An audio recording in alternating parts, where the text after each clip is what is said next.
우리 목동교회 가족 여러분 행복한 안식일입니다. 하나님의 귀한 은혜와 축복이 여러분 모두와 함께 하시기를 간절히 바랍니다.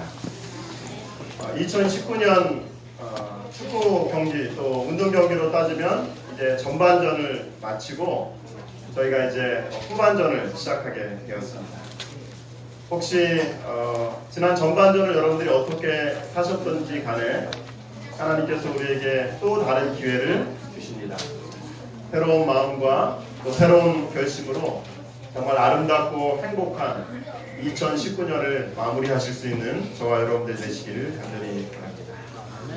2019년 7월을 저희가 지금 살고 있는데요. 2019년 7월은 평생 몇 번 올까요? 평생 한 번밖에 오지 않습니다. 그러므로 우리는 매일매일 우리의 삶 속에서 하나님의 뜻과 하나님의 목적을 성취하기 위해서 노력하는 또 저와 여러분들 되시기를 간절히 바랍니다. 2019년 저희가 함께 기도하는 교회의 비전을 한번 같이 좀 읽어보도록 할까요? 같이 한번 읽겠습니다. 시작. 성령의 강화에 반응하는 심령은 하나님의 축복이 흘러가는 통로이다. 오늘은 여러분과 함께 이런 교회 되게 하소서라고 하는 제목으로 하나님의 축복의 통로가 된 초대교회의 모습을 함께 살펴보도록 하겠습니다. 다 함께 사도행전 4장에 있는 말씀을 함께 좀 살펴보겠습니다. 우리 성경을 좀 펼쳐서 사도행전 4장 32절부터 35절에 있는 말씀을 같이 보도록 하겠습니다.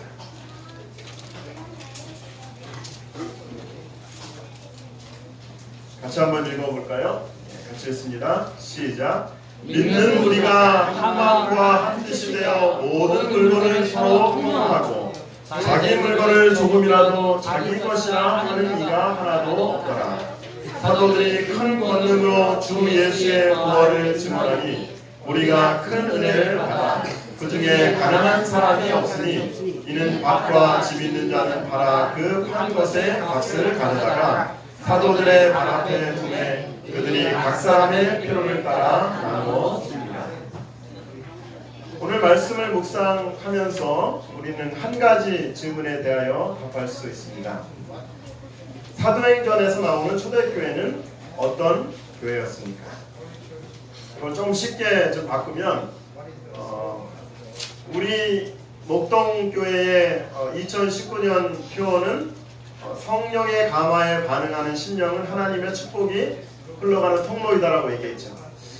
사도교회의 그 표어는 과연 무엇이었을까? 여러분들이 오늘 말씀을 들으시면서 한번 좀 찾아보시면 좋겠습니다. 핍박의 바람이 거세게 불었습니다. 그러므로 이제 연약한 그 교회의 불결이 거의 꺼지도록 그렇게 되었습니다. 그러나 제자들은 폭풍보다 더 강한 믿음으로 담대히 복음을 전파하였습니다. 폭풍이 거세면 거셀수록 문제가 커지면 커질수록 제자들은 한 마음과 한 뜻이 되었다고 그렇게 얘기하고 있습니다. 사도행전 4장 32절에 보니까 믿는 우리가 한 마음과 한 뜻이 되었다는 것입니다. 하나가 된 공동체에는 힘이 있습니다. 하나가 된 공동체는 주위의 많은 사람들에게 영향력을 끼치게 되는 것입니다. 종교 지도자들이 베드로와 요한에게 이렇게 얘기했죠. 도무지 예수의 이름으로 말하지도 말고 가르치지도 말라라고 그렇게 얘기했습니다. 그런데 그들의 위협에 베드로와 요한이 그리고 제자들이 어떻게 했습니까?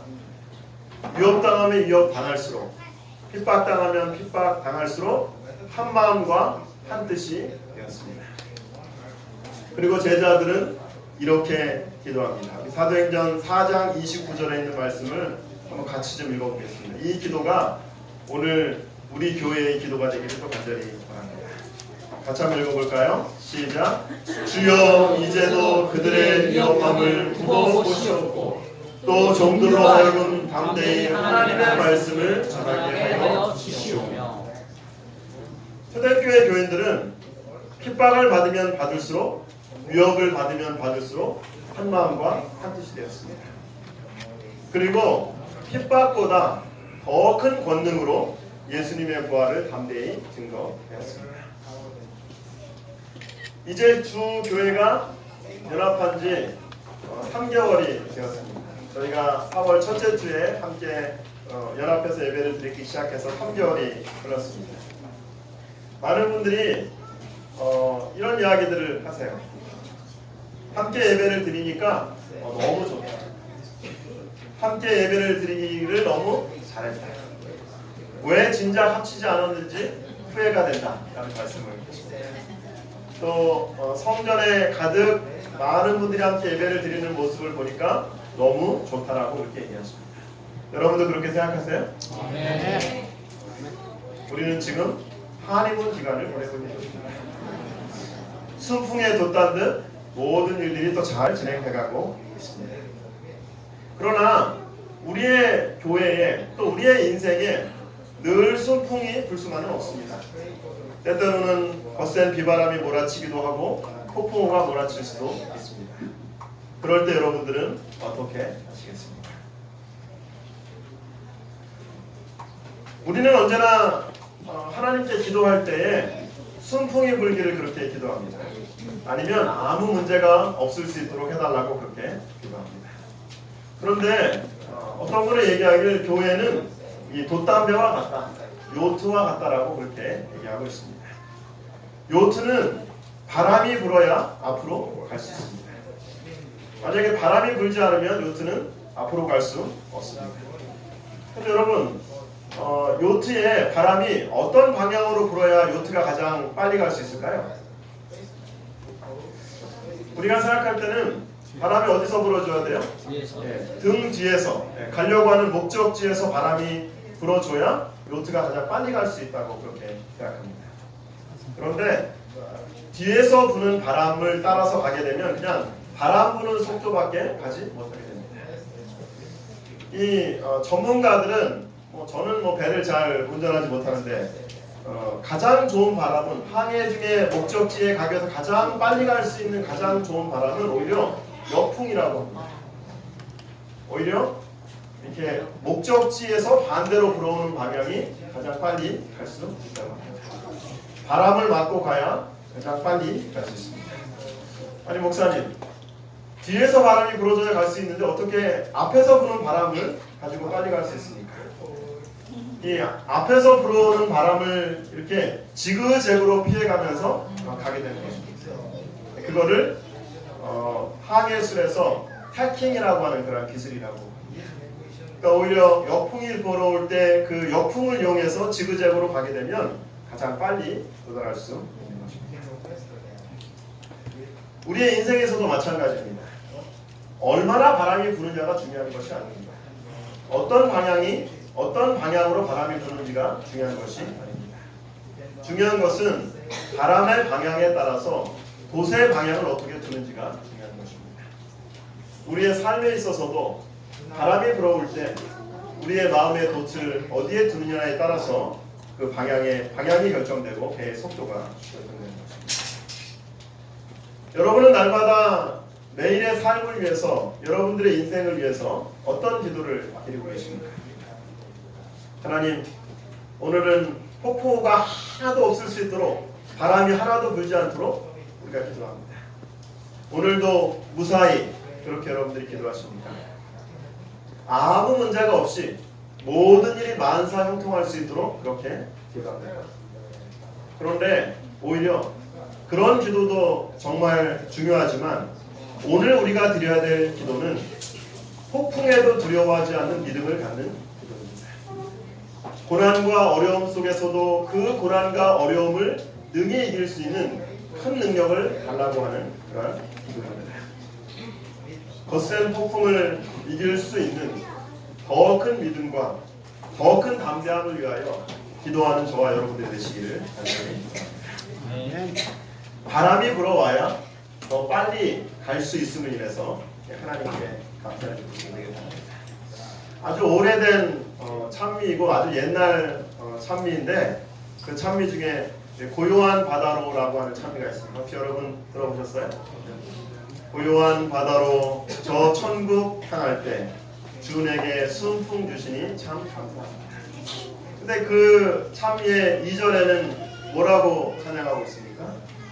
큰 물결 일어서 나 쉬지 못하나 이 거센 풍랑 가닥에 더 빨리. 뭐 때문에 배가 더 빨리 간다고요? 풍랑 때문에, 역풍 때문에 우리의 배가 더 빨리 갈 수 있는 것입니다. 그러므로 어떤 바람이 부는지가 중요한 것이 아니라, 어떤 방향으로 바람이 부는지가 중요한 것이 아니라, 이 방향을, 이 바람을 능히 이길 수 있는 믿음과 담대함을 위하여 기도하는 저와 여러분들 되시기를 간절히 바랍니다.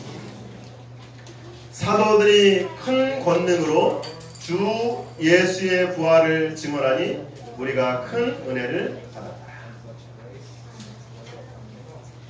여기 두 번째 이 사도교회의 특징 가운데 하나는 큰 은혜입니다.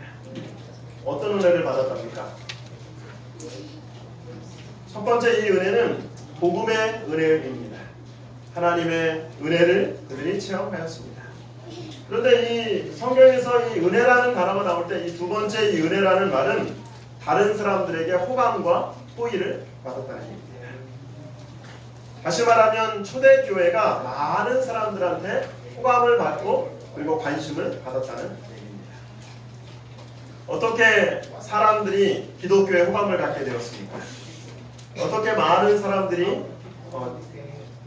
제자들이 또 감동을 받게 되었습니다.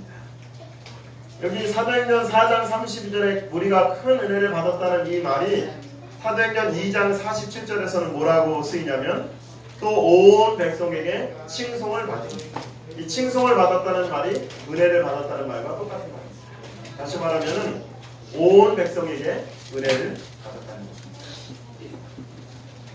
무엇이 세상 사람들로 하여금 사도교회를 호감을 갖게 했습니까? 무엇이 세상 사람들로 하여금 사도교회에 가고 싶어하게 했을까요?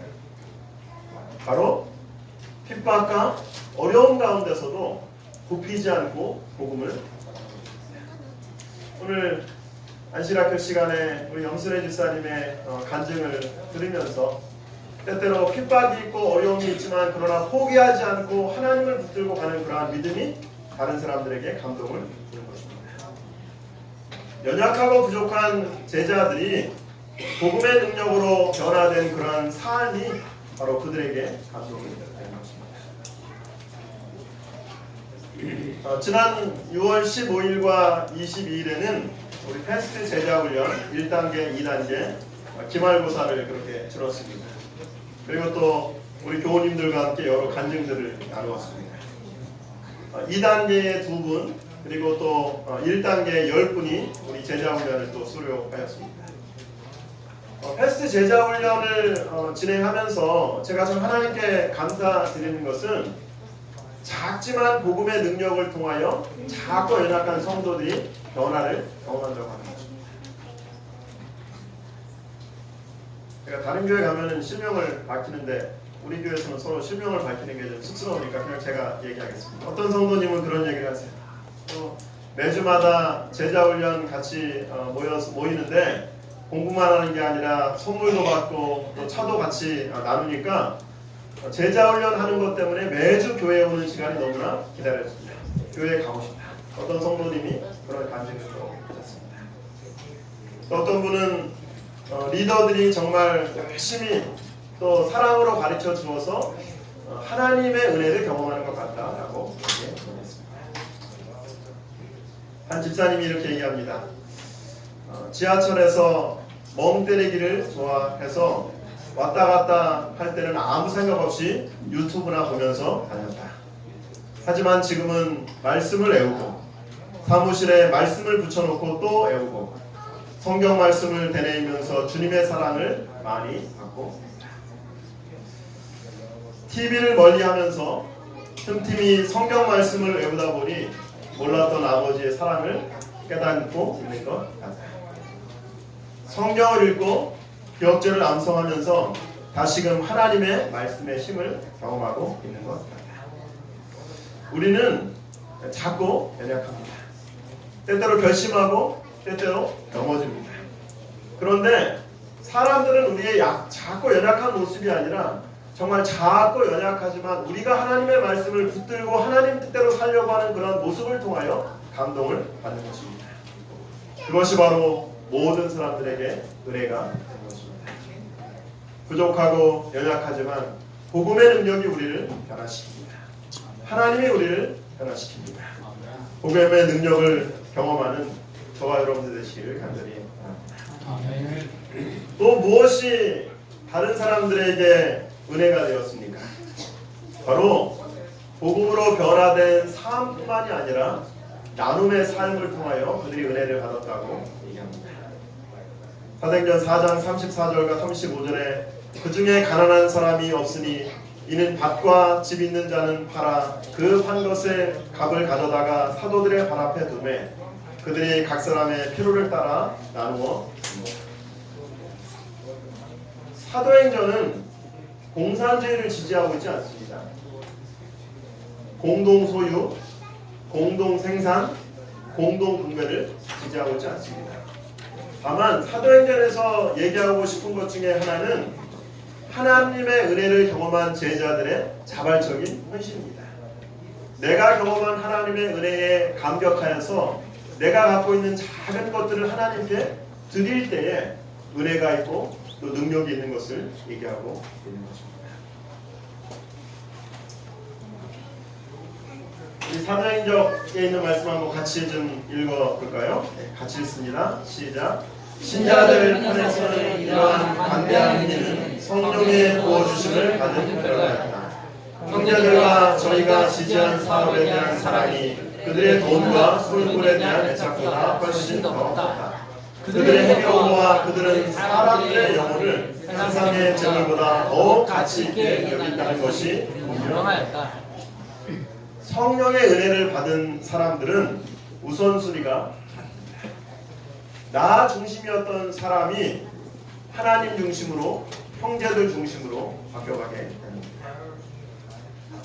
성령의 은혜를 경험한 사람들은 세상을 살아가는 가치가 바뀝니다. 세상 중심에서 영혼들 중심으로 바뀌어가는 것입니다.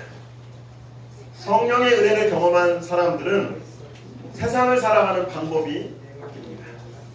소유하는 것을 중요시 여겼던 사람이 이제는 소통을 중요시 여기는 것입니다. 단절해서 연결된 삶을 살아갑니다. 옹졸함에서 관대한 삶을 살아가는 것입니다.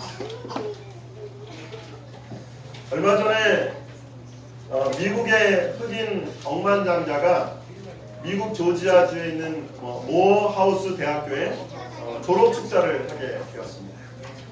졸업 축사를 하다가 이 억만장자가 졸업생 모두의 학자금 대출을 다 갚아주겠다고 깜짝 발표를 했습니다.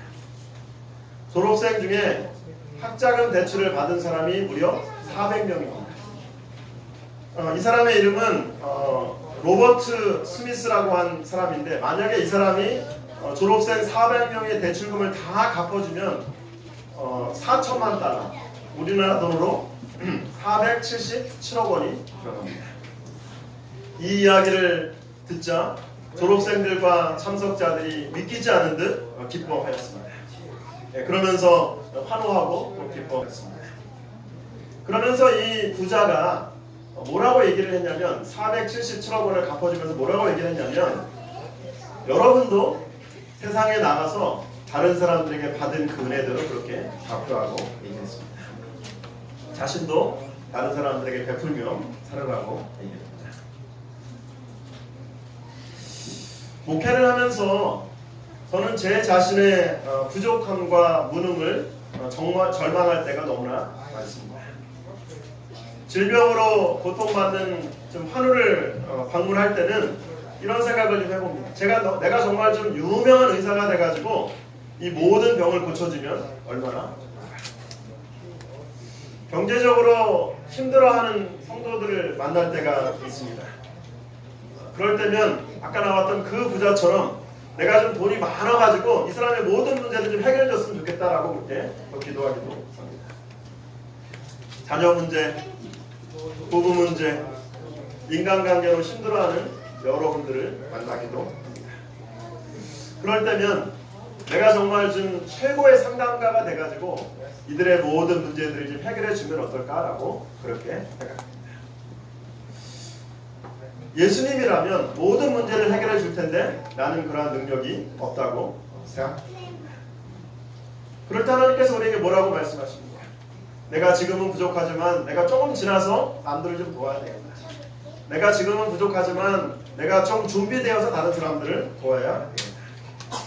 하나님께서 오늘 우리에게 이렇게 말씀하십니다. 능력이 될 때까지 기다리지 말라. 완전히 준비될 때까지 기다리지 말라. 어떤 분이 이런 얘기를 했습니다. 당신이 가능한 것을 하라. 그러면 하나님은 불가능한 것을 하실 것이다. 초대교회는 나눔이 있는 교회였습니다.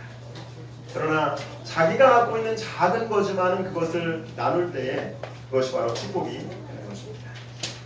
내가 가진 작은 재능, 소유, 시간 이것들을 다른 사람들에게 베풀 때에 풍족한 삶, 윤택한 삶을 살 수 있는 것입니다. 우리 잠언서 11장 25절에 있는 말씀을 한번 같이 읽어볼까요? 시작. 부재를 좋아하는 자는 풍족하여 질 것이요 남을 윤택하게 하는 자도 자기가 윤택하여 집니다. 큰 나눔보다는 작은 나눔을 통하여 풍족한 삶, 또 윤택한 삶을 경험하시게 되기를 간절히 바랍니다. 어떤 사람은 얘기하기를 인생의 가치는 소유에 있지 않다. 내가 얼마나 많이 가지고 있는지에 있지 않다라고 얘기합니다. 인생의 가치는 나눔에 있다. 내가 얼마나 나누어 주느냐에 있다고 얘기합니다. 그러므로 누가복음 6장 38절에서도 예수님께서 우리에게 이렇게 말씀하시죠. 주라, 그러면 너희에게 줄 것이요 곧 후이되어 누르고 흔들어 넘치도록 하여 너희에게 안겨주리라. 너희가 헤아리는 그 헤아림으로 너희도 헤아림을 도로 받을 것이다. 나누어 주면 더 넘칠 것이다. 후히 주면 더 하나님께서 공급해 주실 것이다. 하나님께서 가지고 있는 것이 아니라 나누어 주는 것을 인하여 더 기뻐하시는 그러한 하나님의 은혜를 경험하는 저와 여러분 되시기를 간절히 바랍니다. 은밀한 중에 있는 행한 친절한 행동은 마음을 하나로 묶어주고 그 마음들 모든 관대한 생각이 근원이 되시는 하나님의 마음으로 더욱 가까이 이끌어 줄 것이다. 꽃에서 풍겨나는 향기처럼 삶에서 조용하게 흘러나오는 작은 배려, 그 사랑과 자아희생의 작은 행동은 삶에 있어서 결코 작지 않은 축복과 행복을 이룬다. 저를 한번 따라해 보시기 바랍니다. 다른 사람에게 베풀면 내가 더 큰 축복을 받는다. 다른 사람에게 베풀면 누가 축복을 받는 거라고요? 내가 축복을 받는 것입니다. 우리가 나눔을 실천할 때에 하나님의 품성을 실천하는 것입니다. 우리가 나눔을 실천할 때 하나가 되는 그런 경험들을 하게 되는 것입니다. 이런 교회 되게 하소서. 여러분은 우리 교회가 어떤 교회가 되기를 원하십니까? 사도교회의 표어는 무엇이었습니까? 오늘 말씀을 묵상하면서 사도교회가 표어를 정했다고 하면 사도교회의 표어는 크게 세 가지였던 것 같아요. 첫 번째는 큰 권능입니다. 두 번째는 큰 은혜입니다. 그리고 세 번째는 큰 나눔입니다. 큰 권능으로 담대하게 하나님의 복음을 전하는 교회가 될 수 있도록 여러분들이 기도해 주시게 되기를 간절히 바랍니다. 큰 은혜로 하나님과 사람들에게 내가 받은 사랑을 나눌 수 있는 그러한 교회가 될 수 있도록 기도해 주시게 되기를 간절히 바랍니다. 큰 나눔으로 하나님의 은혜를 나누어주는 공동체가 될 수 있도록 기도해 주시게 되기를 간절히 바랍니다. 지난 4월 첫째 안식일부터 우리가 3개월 동안 우리가 하나가 되어서 또 같은 시간을 보냈습니다. 지난 3개월 여러분 즐거운 시간이었습니까? 어떤 분들이 저에게 묻습니다. 목사님, 왜 만날 때마다 그렇게 사진을 찍으십니까? 바로 지금을 위함입니다. 지난 3개월 동안 우리를 인도하신 하나님의 은혜를 기억하고 앞으로 우리가 3개월이 아니라 얼마 동안 살아야 돼요? 영원토록 함께 살아야 될 사람입니다. 이런 교회 되게 하나님께서 우리 교회가 이런 교회가 되기를 바라는 마음으로 작은 동영상을 하나 좀 만들어 보았습니다.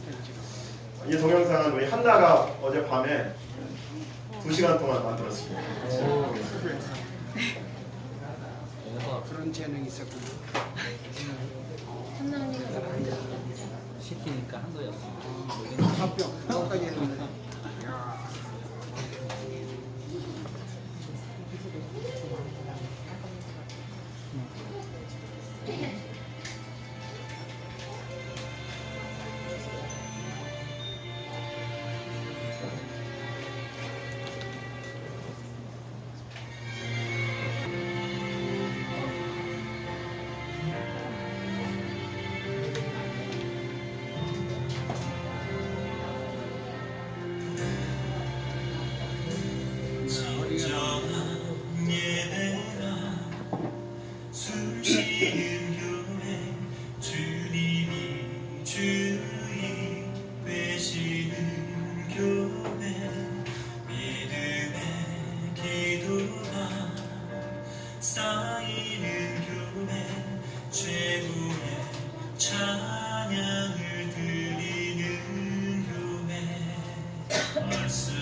사랑하는 우리 교회가 이런 교회 되게 하소서. 이런 교회 되게 하소서. 이런 교회 되게 하소서.